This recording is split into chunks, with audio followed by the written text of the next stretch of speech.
પિબતમ ભાગવતમ રસમાલયમ મુહુરો રસિકા ભુવિ ભાવુકા. એવા ભાગવતનું તમે રસમાન કરો. જ્યાં સુધી દેહમાં જીવ છે, ચેતન છે, ત્યાં સુધી જીવન પર્યંત. ભક્તિ તો આખી જિંદગી કરવાની છે. ભક્તિની કોઈ અવસ્થા નથી કે ભક્તિનો કોઈ સમયગાળો નથી કે અહીંથી અહીંયા સુધી ભક્તિ કરવાની પછી નહીં કરવાનું, એવું નહીં. શરૂઆત કરી દો બસ અત્યારથી. પાછળ સમય મળે કે ન મળે કોને ખબર છે. એના કરતા અત્યારથી ટેવ પાડો, અભ્યાસ કરો તો સફળતા જરૂર મળશે. તો પુરુષનો પરમ ધર્મ, જીવ માત્રનો પરમ ધર્મ એ ભગવાનની ભક્તિ છે. ધર્મનું આચરણ એ જ ભગવત પ્રાપ્તિ છે.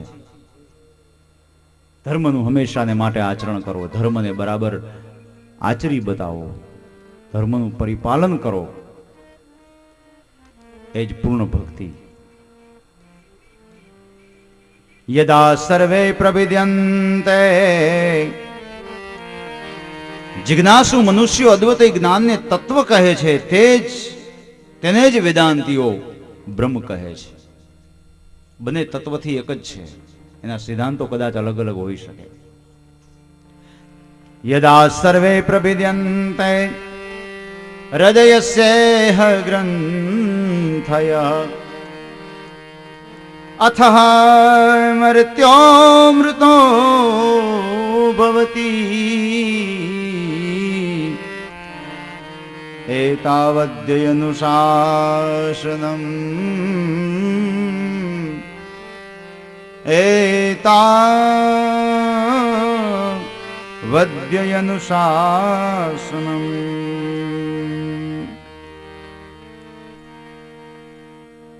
એકાગ્ર ચિત્તથી પ્રભુના પરમ તત્વને ગ્રહણ કરો.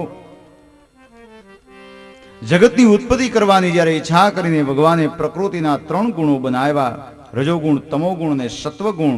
એ 3 ગુણને ધારણ કરી અને પરમાત્માએ લીલા કરી છે. આમ મુનિ શૌનકના આવા પ્રશ્નનો પ્રત્યુત્તર આપ્યો. કારણ કે શૌનક મુનિએ સુતજી મહારાજને પ્રશ્નો પૂછ્યા હતા. મહારાજ, આ જગતની ઉત્પત્તિ કેવી રીતે થઈ? આ જગતમાં વ્યાપી જઈ ભગવાને લીલા કઈ રીતે કરી? મનુષ્ય માત્રનું કલ્યાણ શેમાં સમાયું છે? ભગવાનની ઉત્તમ લીલા અને ગુણની અમને કથા કહો. ભગવાન જ્યારે સ્વધામ ગયા ત્યારે ધર્મ કોના શરણે ગયો? આવી અમને કથા કહો. આવા 6 પ્રશ્નો પ્રધાન પૂછેલા અને એનો પ્રત્યુત્તર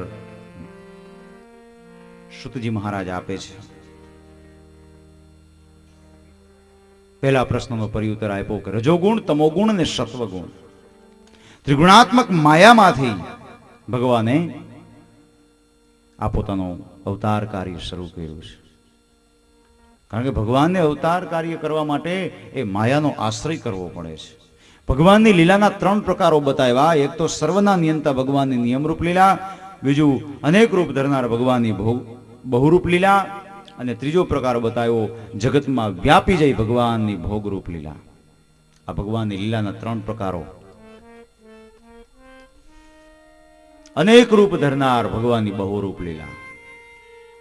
ભગવાને અનેક સ્વરૂપો ધારણ કર્યા છે. ક્યારેક નૃસિંહ બનીને આવ્યા, ક્યારેક વરાહ બનીને આવ્યા, ક્યારેક મત્સ્ય બનીને આવ્યા. રામ, કૃષ્ણ, પરશુરામ, આવા અનેક ભગવાનના 24 અવતારો થયા છે. તો આ ભગવાનની બહુરૂપ લીલા છે. ભગવાને સ્વરૂપને પ્રાધાન્ય નથી આપ્યું. જો સ્વરૂપ ગમે એવું હોય, આનો અર્થ એ થયો કે શરીરનું પ્રાધાન્ય નથી પણ આત્માનું પ્રાધાન્ય છે. શરીરમાં રહેલો જે આત્મા છે ને, એ આત્મા શુદ્ધ હોવો જોઈએ. શરીર ભલે ગમે તેવું હોય, શરીરની કોઈ મહત્તા નથી જીવન જીવવા માટે. શરીર તો એકમાત્ર જીવન જીવવા માટે આપણને સાધન તરીકે આપ્યું છે. જ્યારે આપણે શરીરને હું છું એમ કરીને સ્વીકારી લીધું, શરીર એટલે હું, બસ. પણ ખરેખર શરીર એટલે હું નથી. હું એટલે શુદ્ધ આત્મા. આપણે શરીરને આપણું માનીને બેસી ગયા, મોટામાં મોટી ભૂલ આ કરી. શરીર તો એક પુણ્યની પ્રાપ્તિ કરવા માટે, જીવન જીવવા માટે સાધનના રૂપમાં આપ્યું છે કે એના દ્વારા આપણે ધર્મ કરી શકીએ, એના દ્વારા આપણે ભક્તિ કરી શકીએ, એના દ્વારા આપણે જ્ઞાનને પ્રાપ્ત કરી શકીએ. તો આ એક સાધન છે, સાધ્ય નથી. જ્યારે આપણે શરીરને સાધ્ય માનીને બેસી ગયા, તો ભગવાને અવતાર ધારણ કર્યા છે, એમાં શરીરની કોઈ મહત્તા નથી. ક્યારેક કાચબો થયા, ક્યારેક માછલું થયા, ક્યારેક ઋષિ થયા, ક્યારેક વરાહ ભૂંડ થયા. આવા અનેક શરીરો ધારણ કર્યા છે. શરીરને ન જોવો, શુદ્ધ આત્માને જોવો. સર્વના નિયંતા ભગવાનની નિયમ રૂપ લીલા. ભગવાન ધર્મના નિયમ અનુસાર અવતાર ધારણ કરે છે. અને ભગવાને એક પગલું પણ ધર્મથી વિરુદ્ધ નથી ભર્યું. કોઈ પણ અવતાર કાર્યની અંદર એ અધર્મ યુક્ત પગલું નથી ભર્યું. ધર્મને બરાબર મર્યાદાનું જતન કર્યું છે. જગતમાં વ્યાપી જઈ ભગવાનની ભોગરૂપ લીલા. ભગવાન માનવ જેવો દેહ લઈને આવ્યા, એક માનવી જેવા કર્મ કર્યા, માણસ જેવો ભોગ વિલાસ ભોગવ્યો, છતાં ભગવાન ભોગી નથી, મહાન યોગી છે. ભગવાન શ્રી કૃષ્ણ પરમાત્મા સમ્રાટ બન્યા, સોનાની દ્વારિકાના સમ્રાટ બન્યા. કેટલો વૈભવ, કેટલો સુખ, છતાં પણ ભગવાન ભોગી નથી, મહાન યોગી છે. કૃષ્ણ જેવો યોગી આ જગતની અંદર બીજો કોઈ થયો નથી. સંસારમાં રહીને યોગી રહેવું ને એ જીવનની ધન્યતા છે. સંસાર કદાચ છોડીને કદાચ યોગીઓ જંગલમાં જઈ તપશ્ચર્યા કરતા હશે, કદાચ રહી શકતા હશે, પણ સંસારના વ્યવહાર કરતા કરતા યોગી જેવું જીવન, વિરક્ત જીવન જીવવું એ તો યોગની પરાકાષ્ઠા છે. આ કોઈ સામાન્ય યોગ નથી.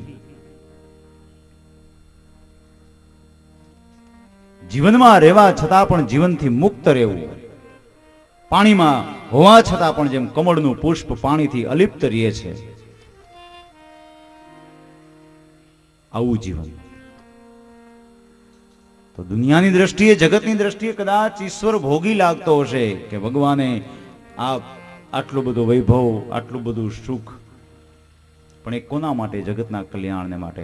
ઈશ્વરે કીધું કે મારો જન્મ અને કર્મ બંને દિવ્ય છે, કારણ કે હું જગતના કલ્યાણ માટે અવતાર ધારણ કરું છું. હું જે કાંઈ કરું છું એમાં મારા કર્તાપણાનું અભિમાન નથી કે આ કર્મ મેં કર્યું, આ મારાથી જ થાય, એવું નથી. જ્યારે આપણું કર્મ અહંકારથી યુક્ત છે, એટલા માટે કર્મ બંધનરૂપ બની જાય છે. તો ભગવાનની આ ત્રણ રૂપે લીલા. શૌનક મુનિના આ ત્રીજા પ્રશ્નનો જવાબ છે.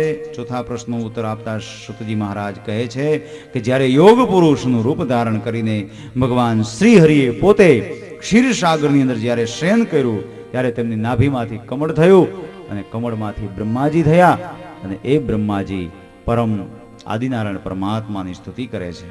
પ્રભુનું કેવું અલૌકિક સ્વરૂપ છે. શાંતાકારં ભુજગશયનં પદ્મનાભં સુરેશં વિશ્વાધારં ગગનસદૃશં મેઘવર્ણં શુભાંગં લક્ષ્મીકાન્तं કમલનયनं યોગ વિદ્યાન ગમ્યમ વંદે વિષ્ણુ ભવભયહરમ સર્વલોકૈકનાથમ. વંદે વિષ્ણુ ભવભયહરમ સર્વલોકૈકનાથમ. શાંતાકારમ ભુજગશયનમ. ભગવાનનું સ્વરૂપ શાંત છે. શેષનારાયણ ભગવાનની શયામાં પોતે નિંદ્રાને આધીન છે. દેવી લક્ષ્મીજી એના ચરણોની સેવા કરી રહ્યા છે. આવું ભગવાનનું સ્વરૂપ. ભગવાને સત્વગુણ ધારણ કર્યો છે. જ્યારે જીવનમાં સાત્વિકતા આવે ને ત્યારે જીવનમાં શાંતિ આવે.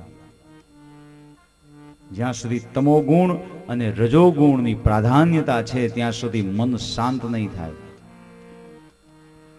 કાં તો ક્રોધ આવશે ક્યારેક, કાં તો આળસ આવશે, પ્રમાદ થશે, મન ઉદ્વેગ બની જશે. પણ મનની શાંતિનો અનુભવ જીવ ક્યારે કરે કે જીવનમાં સાત્વિકતા આવે, સત્વગુણ પ્રધાન જીવન હોય, જેમાં સત્વગુણનું પ્રાધાન્ય હોય, તો જ સુખેથી નિંદર આવે, નકર નિંદર ના આવે, ઊંઘ ના આવે. સત્વગુણને વધારવાની કોશિશ કરો જીવનમાં, તો આપોઆપ જીવન બદલાઈ જશે. તો ભગવાનનું આવું સ્વરૂપ સત્વગુણમય શુદ્ધ અને સર્વોત્તમ, સર્વ અવતારોની ઉત્પત્તિ અને લયનું સ્થાન એમાં રહેલું છે. એના અંશરૂપ બ્રહ્માજી છે, બ્રહ્માજીના અંશરૂપ પ્રજાપતિઓ છે કે જેણે આ સૃષ્ટિનું સર્જન કર્યું છે. બ્રહ્માજીએ પ્રજાપતિઓ દ્વારા આ સૃષ્ટિનું નવનિર્માણ કર્યું. ત્રીજા અધ્યાયમાં ભગવાનના 24 અવતારોની સંક્ષેપમાં કથા છે કે બ્રહ્માજીના માનસ પુત્રો તરીકે સનક, સંદન, સનતન, સનત કુમારોની ઉત્પત્તિ થઈ. બીજા અવતારમાં ભગવાને વરાહ સ્વરૂપ ધારણ કર્યું. ત્રીજો અવતાર નારદજીનો થયો કે જેને જગતને એક ભક્તિ માર્ગનો આદર્શ બતાવ્યો. ચોથો અવતાર નર અને નારાયણનો થયો.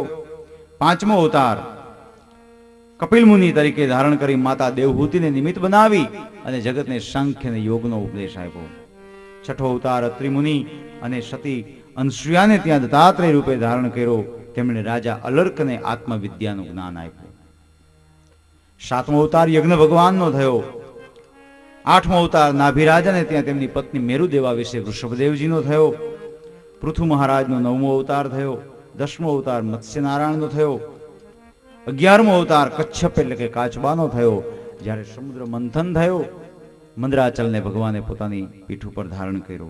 12મો અવતાર ધન્વંતરી નારાયણનો થયો. 13મો અવતાર મોહિની નારાયણનો થયો. આ 3 અવતારો વૈશ્ય અવતારોનો ધર્મ બતાવવા માટેના છે. 14મો અવતાર નૃસિંહજીનો થયો. 15મો અવતાર વામનજીનો થયો. 16મો અવતાર પરશુરામનો થયો. આવેશા અવતાર કે પરશુરામે જે ફરસી ઉપાડી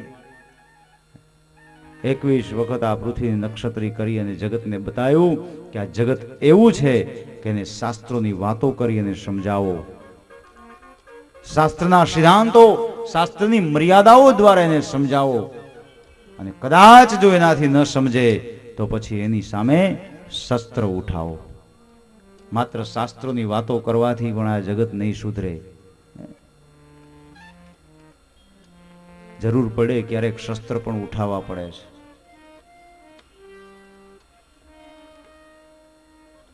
ભગવાન શ્રી કૃષ્ણ પરમાત્માએ શિશુપાલની 99 ગાળો સહન કરી લીધી, પણ જ્યારે 100મી ગાળ પૂરી થઈ અને ત્યારે સુદર્શન ચક્ર છોડ્યું અને એનો વધ કરવો પડ્યો.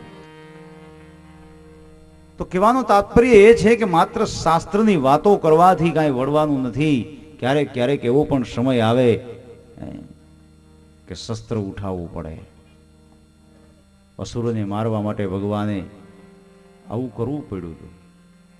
દુર્યોધનને સમજાયો, 1 વખત સમજાયો, 2 વખત સમજાયો, 3 વખત સમજાયો. મહાત્મા વિદુર જેવા વિદુરે પણ ધૃતરાષ્ટ્રને અનેક વખત સમજાયો, છતાં ધૃતરાષ્ટ્ર કે દુર્યોધન કૌરવો સમજી ન શક્યા. પછી એના સામે બીજો કોઈ રસ્તો, બીજો કોઈ વિકલ્પ જ નહોતો. પછી શસ્ત્ર ઉઠાવવું પડ્યું અને મહાભારતના યુદ્ધના મંડાણ થયા. ક્યાં સુધી તમે સમજાવો? ન સમજે તો પછી કાંઈ વાહે ન પડી જવાય.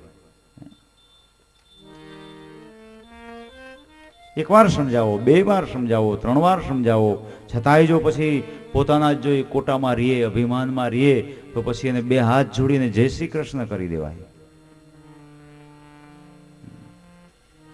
કે હવે તું છો ને પછી હું છું.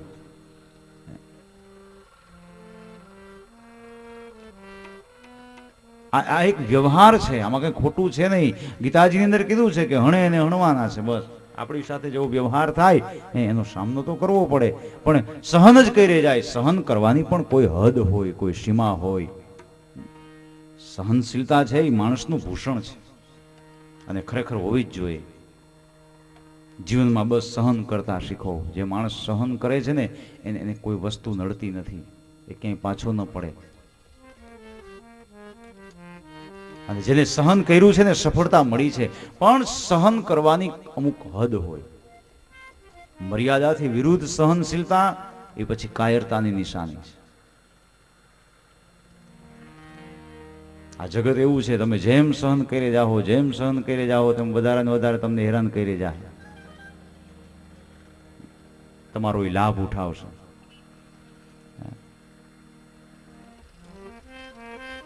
સહન કરો, ઘણું સહન કરો, પણ પછી એની કંઈક મર્યાદા હોવી. એ જગતને બતાવવા માટે પરશુરામજીનો અવતાર છે. હાથમાં ફરસી લીધી, ક્ષત્રિયોને એના એના એના ધર્મનું જ્ઞાન આપ્યું કે ખરેખર ધર્મ શું કહેવાય. સાચા ધર્મનો અનુભવ કરાયો. કે પરશુરામ આવેશાવતાર છે ભગવાનનો. તો 17મો અવતાર વ્યાસજીનો થયો, 18મો અવતાર ભગવાન મર્યાદા પુરુષોત્તમ રામચંદ્રજીનો થયો, 19 અને 20 આ બે સંયુક્ત અવતાર યદુકુળની અંદર બલરામ અને ભગવાન શ્રી કૃષ્ણ રૂપે થયા. પછી કલિયુગ શરૂ થઈ જતા ભગવાન અસુરોને મોહ પમાડવા માટે બુદ્ધ અવતાર ધારણ કરશે, એવું લખ્યું છે ભાગવતમાં. બુદ્ધ અવતાર ધારણ કરશે. પણ ભાગવતની રચના થઈ અને 5,500 વર્ષો વીતી ગયા ત્યારે બુદ્ધ અવતાર નહોતો થયો, પણ અત્યારે બુદ્ધ અવતાર થઈ ગયો છે. 400 થી 450 વર્ષો બુદ્ધ અવતારને થયા. બુદ્ધમ શરણમ ગચ્છામિ. બુદ્ધે જે તત્વજ્ઞાન જગતને આપ્યું છે ને એ આ જગતમાં કોઈ સામાન્ય નથી. બુદ્ધ બોલ્યા નથી બહુ, પણ એના મૌનમાં ઘણું બધું સમાયું હતું. જગતને એ ઘણું બધું કહી ગયા. બોલ્યા નહીં, પણ જગતને ઘણો બધો આદર્શ બતાવતા ગયા બુદ્ધનું જીવન. તો એ બુદ્ધ અવતાર થયો. પછી કલિયુગના અંતે ભગવાનનો કલ્કી અવતાર થશે, એવું ભાગવતમાં લખ્યું છે. હરિ અવતાર થયો ભગવાનનો. 24મો એક અવતાર જ બાકી છે. અને એ કલિયુગના અંતે સંભલપુર ગામની અંદર કોઈ વિષ્ણુ યશા બ્રાહ્મણના ઘેરે ભગવાન કલ્કી અવતાર તરીકે આ ધારણ કરશે, એવું ભાગવતમાં લખ્યું છે. પણ એ સંભલપુર ગામ ક્યાં છે, ક્યાં આવેલું છે, કોણ વિષ્ણુ યશા બ્રાહ્મણ હશે, એવું કાંઈ ઉલ્લેખ નથી. પણ એ તો હવે ભગવાન જ્યારે અવતાર લે ત્યારે જ ખબર પડે. હળાહળ કલિકાળ જ્યારે વ્યાપી જાય, અધર્મ ચારે દિશાઓની અંદર વ્યાપી જાય અને ફરી વખત ધર્મની સ્થાપના કરવા માટે પરમાત્મા કલ્કી અવતાર ધારણ કરશે. તો ભગવાનના 24 અવતારો એક જગતનું કલ્યાણ કરવાને માટે, જગતનો ઉદ્ધાર કરવાને માટે ના છે. અને જયદેવ કવિએ પણ બહુ સરસ મજાની સ્તુતિ કરી છે ભગવાનના દશાવતારની. 24 અવતારમાં પાછા 10 અવતાર બહુ મહત્વના છે, મુખ્ય છે. 10 અવતારનો ઉલ્લેખ જયદેવ કવિએ પોતાના મહાકાવ્ય ગીત ગોવિંદમાં કરેલો છે. શ્રી જયદેવ કવેરી મુનિત, શ્રી જય દેવ કવેરી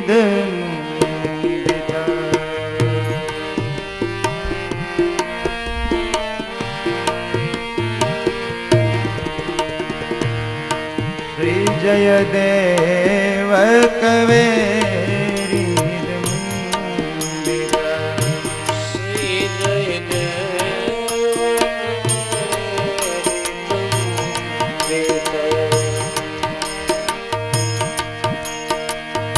शृणु सुखदं शुभदं भवसार शृणु सुखदं शुभदं भवसार श्री जयदेव कवेद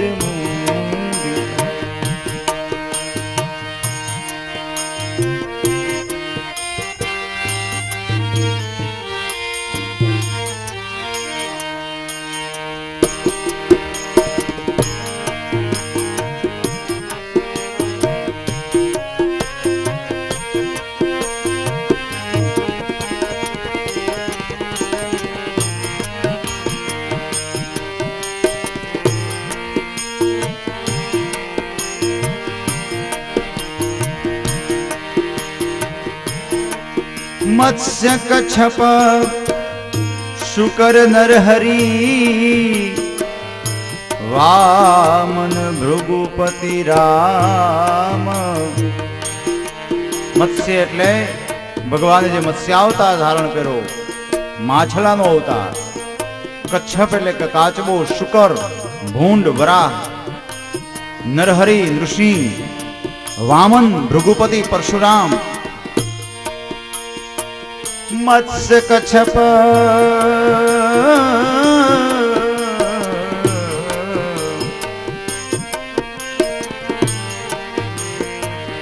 मत्स्य कच्छप शुकर नरहरि वामन भृगुपति राम वामन भृगुपति राम। हलधर बुध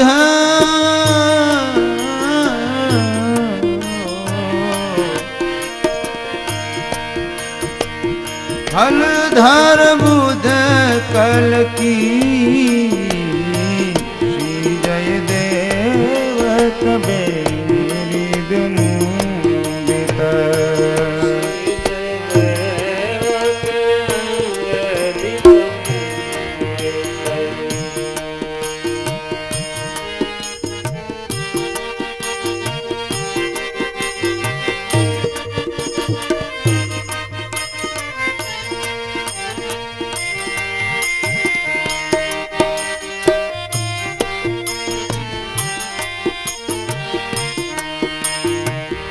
केशव धृत दशविध रूप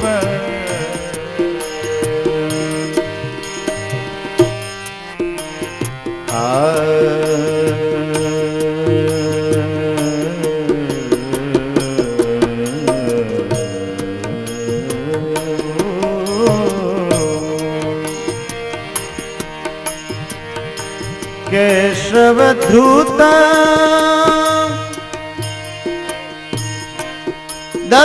दशविध रूप केशव धृत दशविध रूप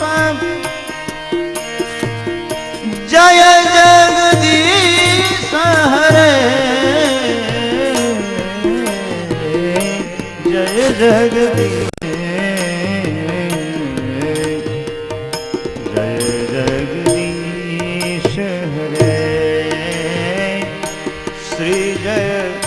देव कवेद मुदित श्री जय देव कवेद मुदित। नारायण परम ब्रह्म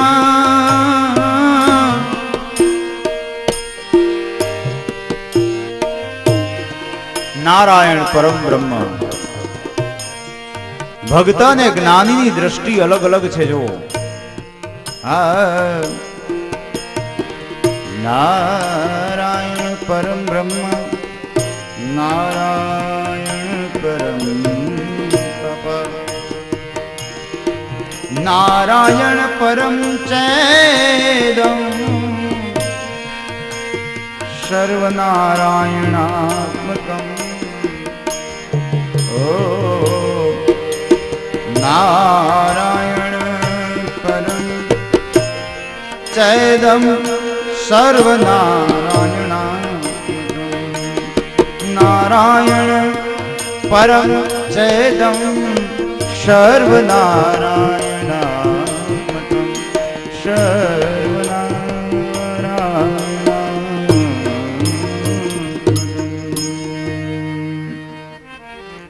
ભગવાનની અંદર સર્વજ્ઞપણું અને સર્વશક્તિમાનપણું એ પ્રતિપાદિત કર્યું છે કે ભગવાન સર્વજ્ઞ છે, સર્વશક્તિમાન છે. ભગવાન કોઈ એક જગ્યાએ ન હોય, ભગવાન કોઈ એક જ વસ્તુની અંદર છે એવું નથી. ભગવાન દરેક વસ્તુની અંદર બિરાજેલા છે, કણે કણની અંદર, દરેક આત્માની અંદર પરમાત્મા રહેલો છે. આવું સર્વજ્ઞપણું સિદ્ધ કર્યું છે. શનકાદિક કુમારો અને નારદના અવતારો એ જ્ઞાનાવેશથી પૂર્ણ હતા. પૃથુરાજામાં શક્તિનો આવેશ હતો. તો ભગવાને જેવી જેવી કળાઓને ધારણ કરી અને અવતાર ધારણ કર્યા છે. સનક મુનિના ચોથા પ્રશ્નનો ઉત્તર આ મુજબ આપ્યો. બાકી રહેલા બીજા અને પાંચમા પ્રશ્નો તો ભગવાન શ્રી કૃષ્ણ પરમાત્માના અવતારોને લગતા છે. અને ઈ અવતાર કથા તો આપણે દશમ સ્કંદની અંદર તો વ્યાસનારાયણ ભગવાને ખૂબ એનો વિસ્તાર કર્યો છે કૃષ્ણના જીવન ચરિત્રનો. અને હવે બાકી રહ્યો એક છઠ્ઠો પ્રશ્ન કે છઠ્ઠા પ્રશ્નની અંદર શુનકાદિક કુમારોએ પૂછ્યું કે મહારાજ, ભગવાન સ્વધામ ગયા ત્યારે ધર્મ કોના શરણે ગયો એ અમને કહો. અને તે ઉત્તર આપતા સુતજી કહે છે, કૃષ્ણેશ્વધામોપગતે ધર્મ જ્ઞાનાદિભીષ કૃષ્ણેશ્વધામોપગતે ધર્મ જ્ઞાનાદિભીષ કલો નષ્ટ દશામેશ પુરાણોર્કો ધુનોદિત.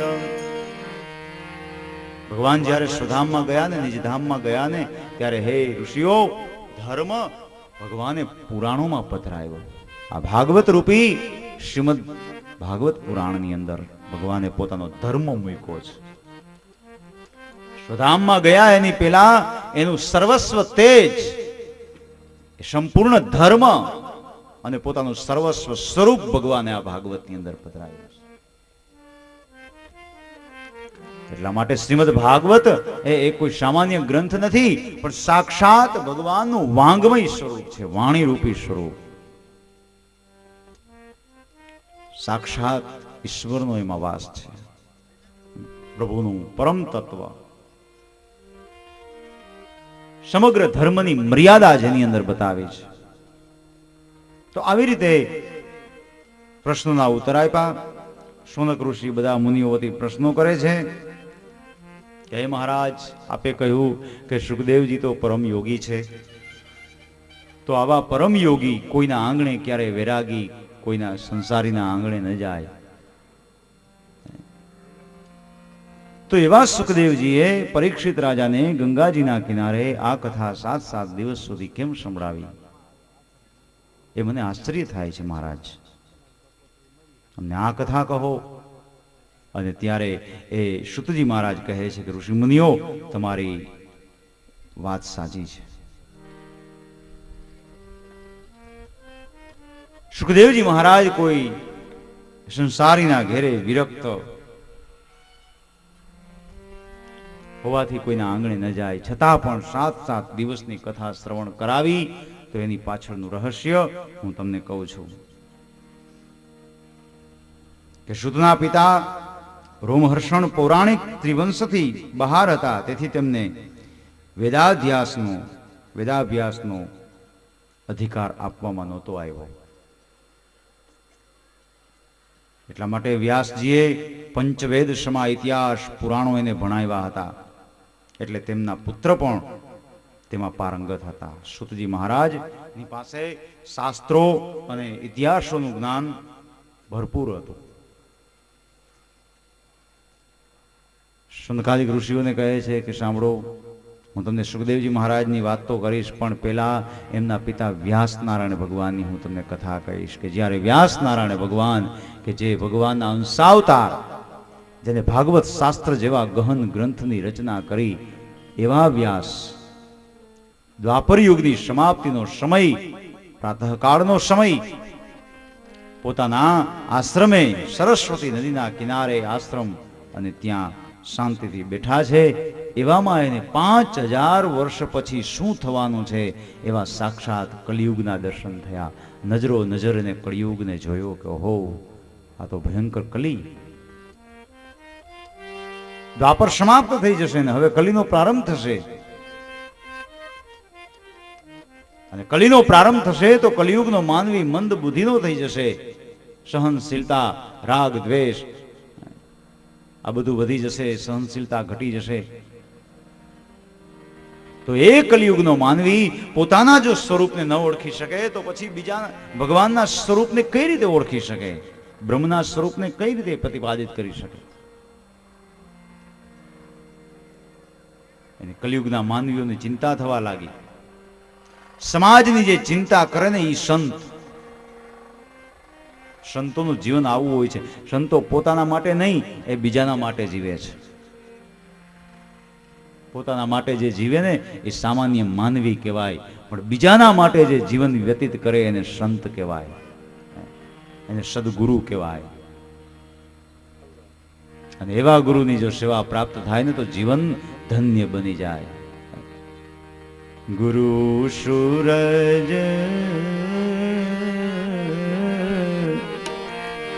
સંતોની વ્યાખ્યા આપણા શાસ્ત્રોએ ઘણી બધી આપી છે, પણ એમાંથી મારા મત પ્રમાણે તો એમ કહી શકાય કે સંતની સામાન્ય વ્યાખ્યા જો કરવી હોય ને તો એવી થાય કે જેની સહનશીલતાનો કોઈ અંત નથી,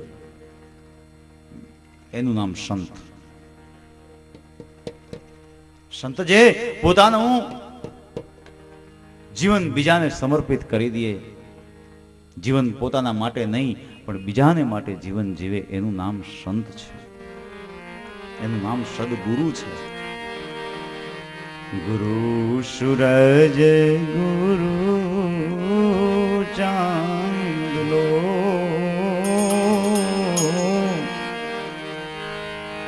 ગુરુ બિન ઘોર અંધેરો. સૂરજ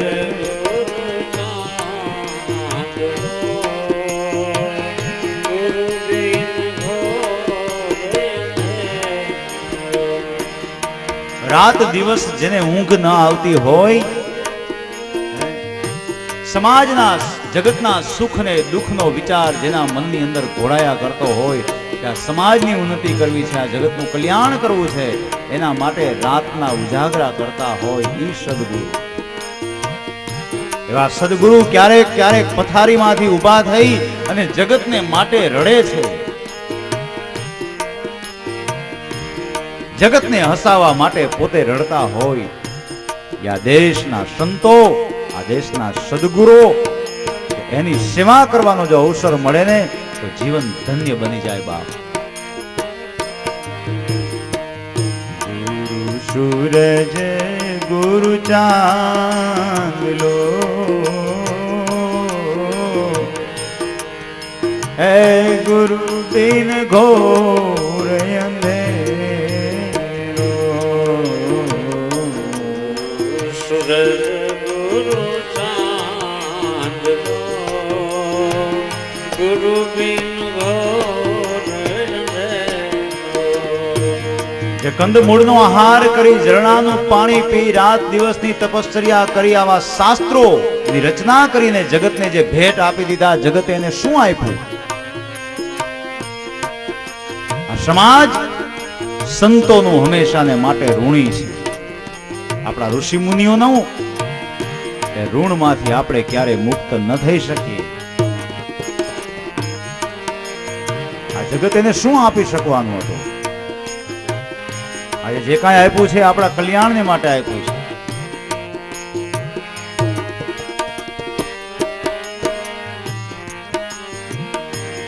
એ જી એવા ગુરુને નિત સેવીએ,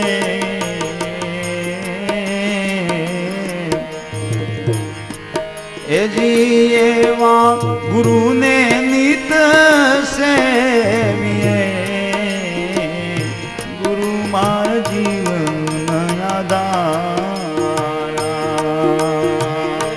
એવા ગુરુને નિત સેવીએ, ગુરુ મારા જીવન આધાર, એ જેવા એવા સંતોને નિત સેવીએ,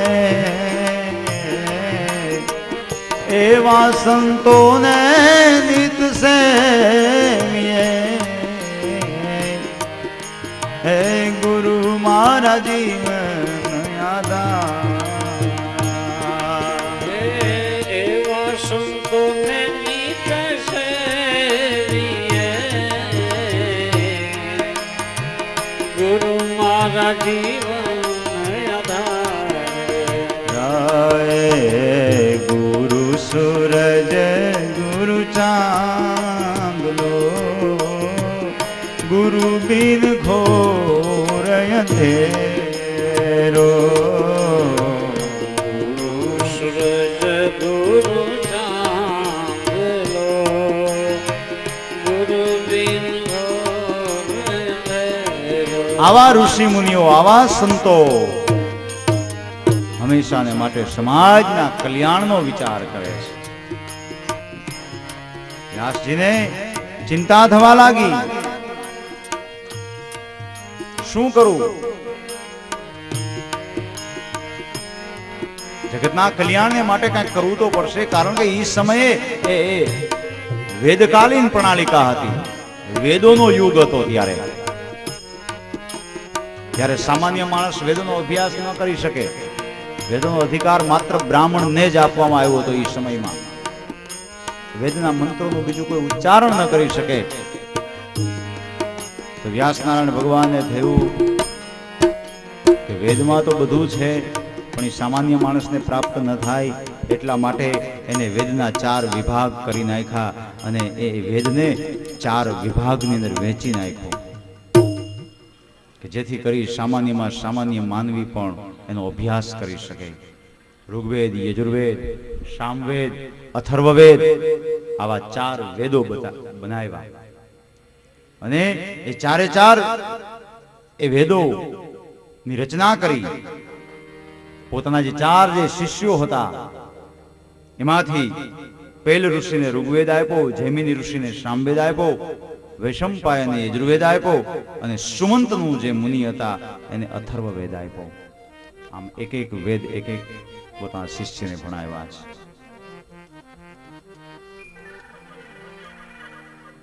આટલું કર્યું છતાં પણ એના મનને સંતોષ ન થયો વ્યાસનારાયણ ભગવાન, કે હજી કંઈક અધૂરું રહી જાય છે, કંઈક બાકી રહી જાય છે, હજી મારે કંઈક કરવું જોઈએ જગતને માટે. 5મો વેદ બનાવ્યો. 5મા વેદ મહાભારતની રચના કરી. મહાભારતને 5મો વેદ કહ્યો છે. મહાભારત કોઈ સામાન્ય નથી, મહાન ગ્રંથ છે. ભક્તિ અને જ્ઞાનમાં રમવાની જો કળા જગતને કોઈ બતાવતું હોય ને તો એ મહાભારત છે. મહાભારતની અંદર રાજધર્મ છે, નીતિ ધર્મ છે, સદાચાર ધર્મ છે, પવિત્રતા ધર્મ છે, બધું ધર્મનું પ્રતિપાદન કર્યું છે.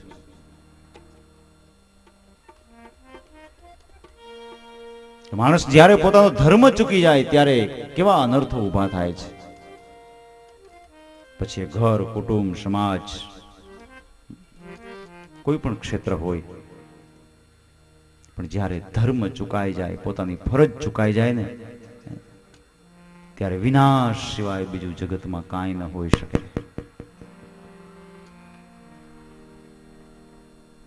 ધૃતરાષ્ટ્ર આંધળો છે.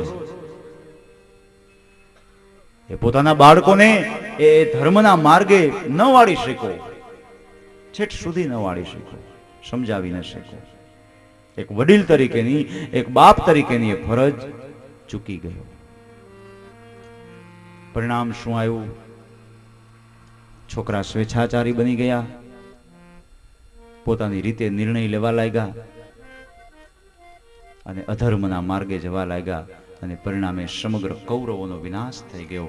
તો કહેવાનું તાત્પર્ય એ છે કે આપણે આપણી ફરજને ચૂકી જાય, આપણે આપણા ધર્મને ચૂકી જાય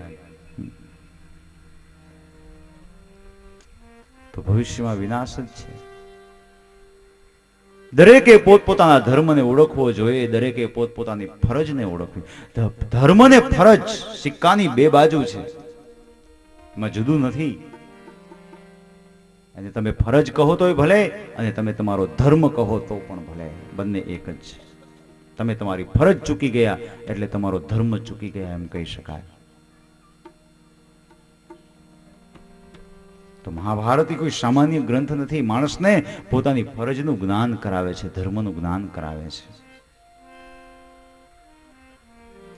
મહાભારતની રચના કરી વ્યાસ નારાયણ ભગવાને તો પણ શાંતિ ન મળી, તો પણ સંતોષ ન થયો. પછી 17 શાસ્ત્રોની રચના કરી, છતાં પણ મન ઉદ્વેગ રહ્યું. સંતોષ છે ને એ જ કાર્યની સફળતા છે. તમે જુઓ, કોઈ પણ કાર્ય કર્યા પછી આપણું મન પરમ શાંતિનો અનુભવ કરતું હોય તો સમજી લેવાનું કે કાર્ય આપણું સફળ થયું. પણ ઘણી વખત એવું બનતું હશે કે કાર્ય કરવા છતાં આપણા મનની અંદર સંતોષ ન થયો.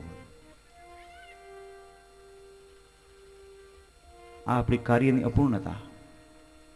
બાકી કોઈ સત્કર્મમાં કે ધર્મકર્મમાં કે કાંઈ કોઈ પ્રમાણપત્ર આપણને નથી આપતું કે આ તમે ધર્મનું કાર્ય કર્યું એટલે તમારું આ સફળ થઈ ગયું એનું આ પ્રમાણપત્ર. આપણો સંતોષ છે ને એ જ પ્રમાણપત્ર છે મોટામાં મોટું. કાર્ય કર્યા પછી આપણા મનની અંદર પરમ શાંતિનો અનુભવ થવો જોઈએ. વ્યાસ નારાયણ ભગવાનને આ પરમ શાંતિનો અનુભવ ન થયો, ઉદાસ થઈને બેઠા છે. એવામાં દેવર્ષિ નારદનું આગમન થયું. જીવનમાં સાચો માર્ગદર્શન આપનાર કોઈ હોય તો એ સંત સદગુરુ કોઈને કોઈ રીતે આવે છે. સંતોનો જેને સંગ થયો છે ને એનું જીવન સુધરી ગયું છે. વ્યાસ નારાયણ ભગવાન જેવા જ્ઞાની પુરુષને નારદજીના સત્સંગની જરૂર પડી અને એવો સત્સંગ મળ્યો કે એના સત્સંગના ફળ સ્વરૂપે એને આખા ગ્રંથની રચના કરી. નારદજીને કીધું કે પધારો પધારો દેવર્ષિ. પણ નારદજી સમજી ગયા કે વ્યાસ આપ તો ભગવાનના પરમ વૈષ્ણવ છો અને વૈષ્ણવ ક્યારેય ભક્ત ક્યારેય ચિંતા ન કરે, ચિંતન કરે. આજે તમારા મુખ ઉપર ચિંતા શેની છે? અને ત્યારે વ્યાસે બધી વાત કરી કે મેં આટલું આટલું કર્યું જગતને માટે, છતાં મને સંતોષ ન થયો, મારે શું કરવું? નારદજીએ કીધું કે હે મહારાજ, તમે એમાં તમારી વિદ્વતા બતાવી છે, ક્યાંય ક્યાંય તમે તમારું જ્ઞાન બતાવ્યું છે, ક્યાંય સાચી ભક્તિના તમે દર્શન નથી કરાવ્યા જગતને. અત્યાર સુધીમાં તમે તમારી બુદ્ધિ ચતુરાય, જ્ઞાન, પંડિતાય આવું બધું પ્રદર્શિત કર્યું છે, પણ તમે ક્યાંય સત્સંગ કર્યો? હે મહારાજ, સત્સંગ વગર આ જગતની અંદર બધું નકામું છે. કોરે કોરી પંડિતાય શું કામની? સાથે સાથે ભક્તિ હોવી જોઈએ.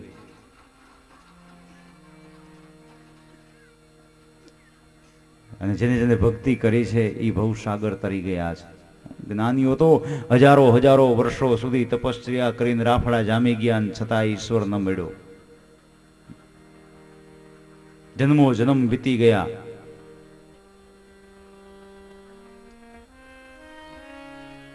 જન્મ જન્મ જોગી જતન કરાઈ, જન્મ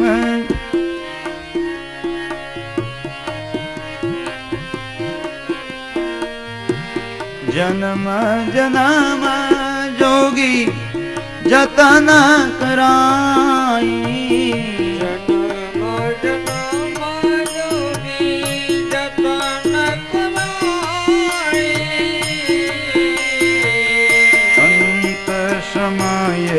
હરી આવત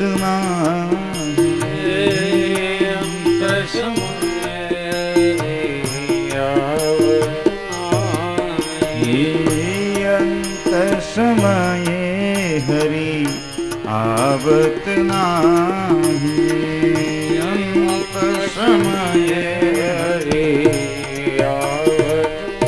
અંતર સમયે પરમાત્મા આવતા નથી. જન્મો જન્મ વીતી ગયા હોય, રાફડા જામી ગયા હોય તોય પ્રભુ ન આવે.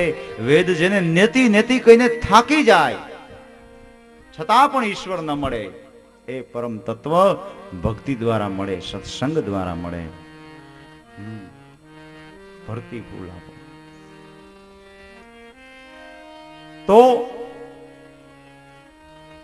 જ્યાં સત્સંગ છે ત્યાં હરિ છે. સત્સંગ એ પરમ વિશ્રામનું ધામ છે, પરમ મુક્તિનું ધામ છે. જેને સત્સંગ કર્યા છે ને એ તરી ગયા છે. માટે મહારાજ તમે અત્યાર સુધી કઈ સત્સંગનો ક્યાંય અનુભવ નથી કર્યો, પણ હવે તમે કોઈ એવા ગ્રંથની રચના કરો કે જેથી કરી અને સત્સંગ મળે. સત્સંગ એ જ માણસના જીવનની પરમ શાંતિ છે. આજે તમારી સામે જે દેવર્ષિ નારદ તરીકે ઉભો છું, આ મારા પૂર્વ જન્મના કરેલા સત્સંગનું ફળ છે મહારાજ. એક સામાન્ય માનવી હતો હું, મને કોઈ ઓળખતું નહોતું. આજે આ જન્મની અંદર દેવર્ષિ નારદ તરીકે પ્રસિદ્ધ થયો. ત્રણ લોકની અંદર હું હરી શકું, ફરી શકું, મને કોઈ રોકી ન શકે. મહારાજ આ જે વીણા છે ને એ વીણા ખુદ મને ભગવાન શ્રી હરિએ પોતે આપેલી છે. સાથે સાત સ્વરોની અંદર જે વીણા હંમેશાને માટે આલાપ કરે છે એને મારે વગાડવી નથી પડતી, એની મેળાએ વાગે છે.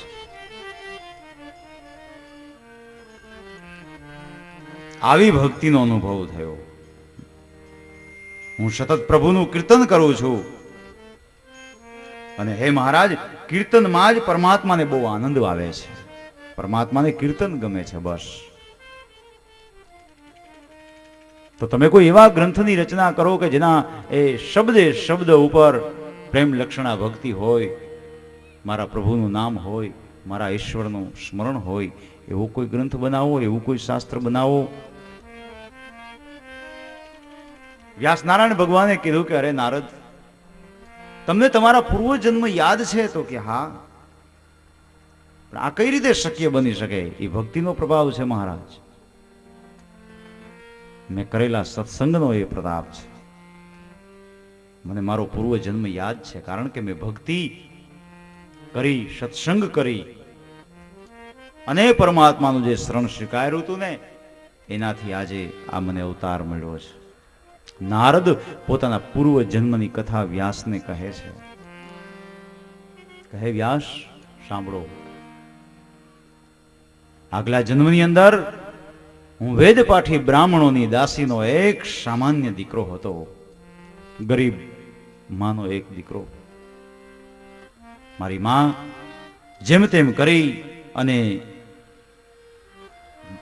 પારકા કામ કરી મારા કુટુંબનું ભરણ પોષણ કરતી. કુટુંબની અંદર તો એક માં ને એક હું. છતાં પણ એ પેટ ભરવા માટે પારકા કામ કરે, મજૂરી કરે. જેમ તેમ કરીને મને મોટો કર્યો. હરિદાસ એવું મારું નામ. મહારાજ મારી 5 વર્ષની ઉંમર થઈ. મારી માતા દરણા દરતી, કોઈના વાસણ માંજવા જાય, કોઈના કપડા ધોવે. કેટલો માતાનો અદ્ભુત પ્રેમ હતો મારા પ્રત્યેનો કે મારો દીકરો એક ઈચ્છા રાખીને મારી માં બેઠી હતી કે દીકરો મોટો થાય ને એટલે મારો ખ્યાલ રાખશે. અને દરેક માતા પિતાના જીવનની અંદર એક આ જ આશા હોય છે, આશાનું આ કિરણ હોય છે કે દીકરાને નાનાથી મોટા કરીએ, ભણાવીએ, ગણાવીએ, ખવડાવીએ, પીવડાવીએ, સારા સારા કપડાં પહેરાવીએ. તો મા બાપની અપેક્ષા શું? બસ એ દીકરાઓ મોટા થાય, મા બાપની ઈચ્છાઓને પૂર્ણ કરે, એના સંકલ્પોને પરિપૂર્ણ કરે. એ જ એના ઋણમાંથી મુક્ત થવાનો ઉપાય છે. બાકી કદાચ હજારો જન્મો આપણે લઈ લઈએ તોય માતા પિતાના ઋણમાંથી ક્યારેય મુક્ત ન થઈ શકીએ. એ તો આપણો એક માત્ર પ્રયત્ન છે. બાકી મા બાપનો જે પ્રેમ, એની મમતા, એનું વાત્સલ્ય, એને આપણે શું આપી શકવાના હતા?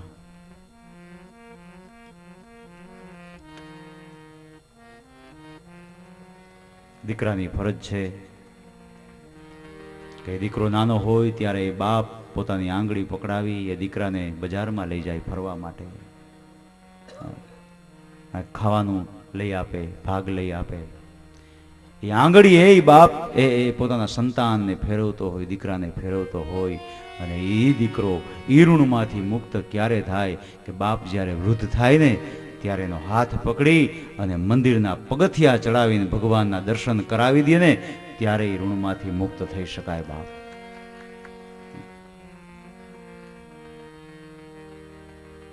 આ ફરજ છે સંતાનોની. એ 4-5 દીકરાઓ હોય એ બધાને સમાવી લઈએ, બધાના પ્રેમને એ નિભાવી લઈએ. એક ઘરની અંદર જેમ તેમ કરીને મોટા કર્યા હોય, શું એની પરિસ્થિતિ હોય ત્યારે ઘરમાં હોય ન હોય, જેમ તેમ કરી અને દીકરાઓને સંતાનોને મોટા કર્યા હોય, પણ એ જ સંતાનો મોટા થાય ત્યારે 4-5 હોવા છતાં 2 મા બાપને ન હાચવી શકતા હોય. આ દેશની કરુણા છે, આ દેશની બરબાદી છે.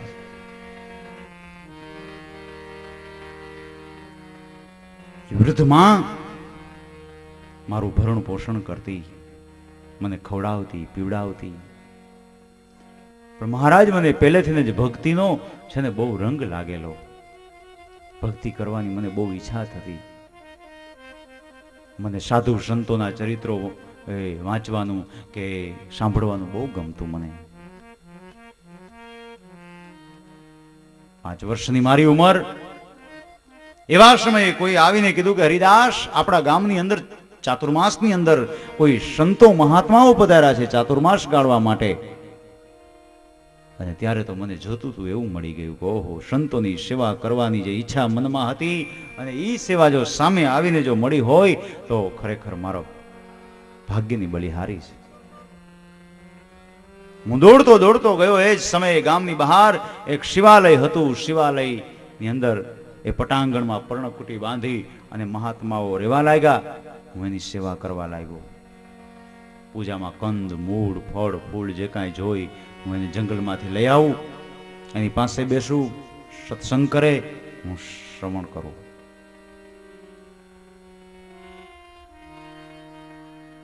રાત્રિના સમયે ઘેરે જાઉં.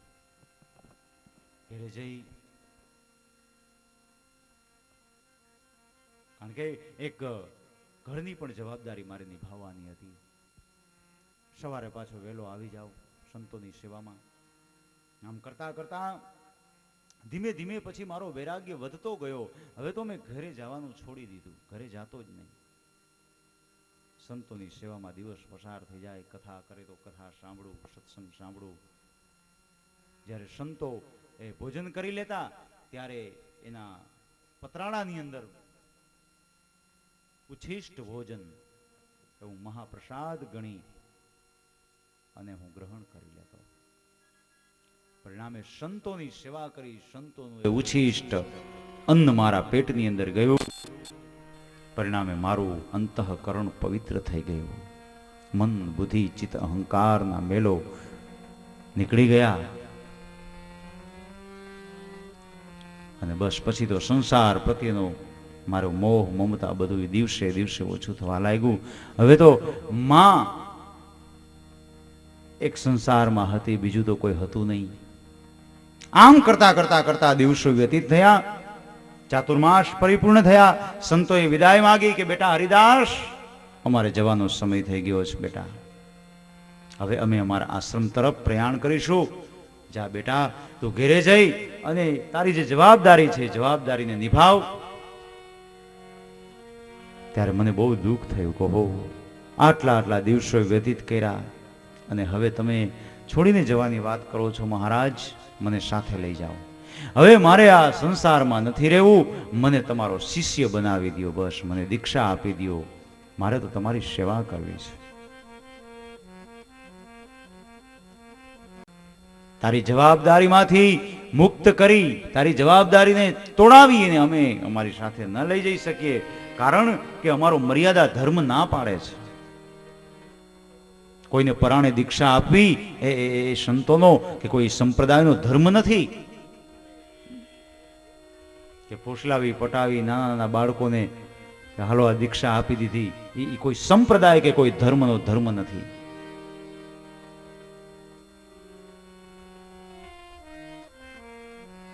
દીક્ષા તો સ્વેચ્છાથી અપાય છે, પ્રાણે નહીં. જા બેટા, અમારા આશીર્વાદ તારી સાથે છે, પછી શું? ઘરે જઈ તારી માતાની સેવા કરજે, એમાં તારું કલ્યાણ છે. ત્યારે નારદ કહે કે વ્યાસ, મારી આંખમાં આંસુ આવી ગયા. ઓહો, હે સદગુરુ રૂપે તમે મને મળ્યા ને હવે તમે છોડીને જાઓ છો. ત્યારે એ સંતોએ કીધું કે બેટા, સદગુરુને માત્ર મનમાં યાદ કરી લઈશ ને, તારી પાસે સદગુરુની છબી હાજર થઈ જશે. તારે જંગલમાં નહીં જવું પડે ને ગોતવા માટે. આ શ્રદ્ધા છે, આ ગુરુ અને શિષ્યની પરંપરા છે આ દેશની, કે ગુરુના વચન ઉપર વિશ્વાસ રાખો, ગુરુ તમારી સામે ઉપસ્થિત થઈ જશે, એને ગોતવા નહીં જવું પડે. હેજી સદગુરુજી ને યાદ એ કરી લે મનમાં, હે સદગુરુજી ને યાદ કરી લે, હે સદગુરુ યાદ કરી લે મનમાં, સદગુરુજીને યાદ કરી લે.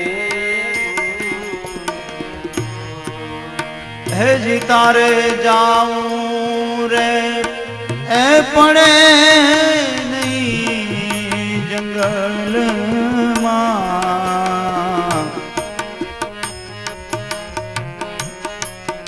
હેજી તારે જાઉં એ પડે નહીં જંગલમાં,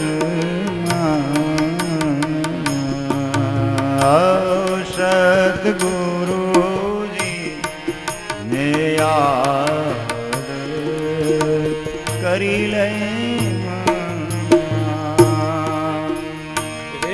તારે જાઉં રે પડે નહીં જંગલમાં, સદગુરુજીને યાદ કરીને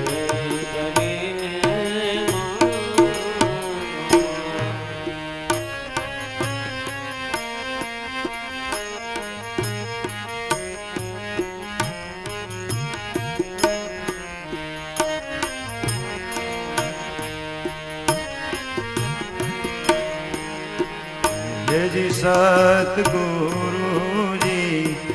એને યાદ કરી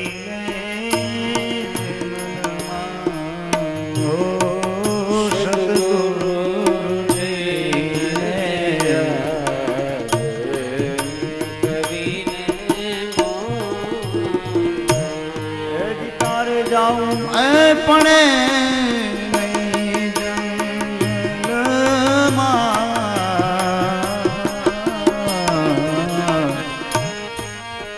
હે સતગુરુજી ને યાદ કરી લે મનમાં, હો સતગુરુજી યાદ હે કરી લે મન. જંગલમાં જવાની કોઈ જરૂર નથી બેટા, અમારી સાથે આવવાની કોઈ જરૂર નથી. જા તારે ઘેરે બેઠા બેઠા પણ અમારા નામનું તું સ્મરણ કરજે, ચિંતન કરજે. માથે વરદ હસ્ત પધરાયો છે કે જા બેટા, અમે તને વાસુદેવ ગાયત્રી મંત્રનો ઉપદેશ કરીએ છીએ કે જે ઉપદેશથી તારા જીવનની અંદર પરિવર્તન આવી જશે. વાસુદેવ ગાયત્રી મંત્ર. નમો ભગવતે તુભ્યમ વાસુદેવાય ધીમહિ પ્રદ્યુમ્નયનિરુદાય નમઃ સંકર્ષણાય ચ પ્રદ્યુમ્નયનિરુદ્ધાય નમઃ સંકર્ષણાય ચ. ભગવાનના 4 વિગ્રહનો આમાં ઉલ્લેખ કર્યો છે. સંકર્ષણ એ અહંકારની ઉપાસના સ્વરૂપ છે, અનિરુદ્ધ એ મનમાં ઉપાસના લાયક છે, પ્રદ્યુમ્ન એ બુદ્ધિ વડે ઉપાસવા લાયક તત્વ છે, અને વાસુદેવ એ ચિત્તની એકતા વડે ઉપાસના કરવા યોગ્ય પરમ તત્વ છે. તો મન, બુદ્ધિ, ચિત્ત અને અહંકાર આ ચતુષ્ટય અંતઃકરણની શુદ્ધિ માટે વાસુદેવ ગાયત્રી મહામંત્ર બતાવ્યો શ્રીમદ ભાગવતમાં.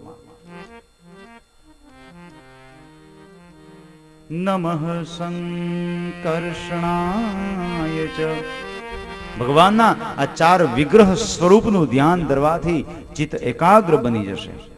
જા બેટા, તારું મન ભ્રમિત નહીં થાય, તારી બુદ્ધિ સ્થિર થશે. આવા અમારા અંતરના આશીષ છે. આવો મંત્ર મને આપી એ મહાત્માઓ તો ગયા, પણ મારા મનની અંદર એક ખટકો રહી ગયો. ઓહો, હવે હું શું કરીશ, ક્યાં જઈશ? હે વ્યાસ, ઘેરે આવી માની સેવા કરવા લાગ્યો. 1 દિવસ, 2 દિવસ, 3 દિવસ, 4, આમ દિવસ પછી દિવસ વ્યતીત થતા ગયા. એક દિવસ એવું બન્યું કે વહેલી સવારનો સમય, અંધકાર, મારી માં ગૌશાળામાં ગાયો દોવા માટે જાય છે. કોણ જાણે અંધારામાં એના પગ નીચે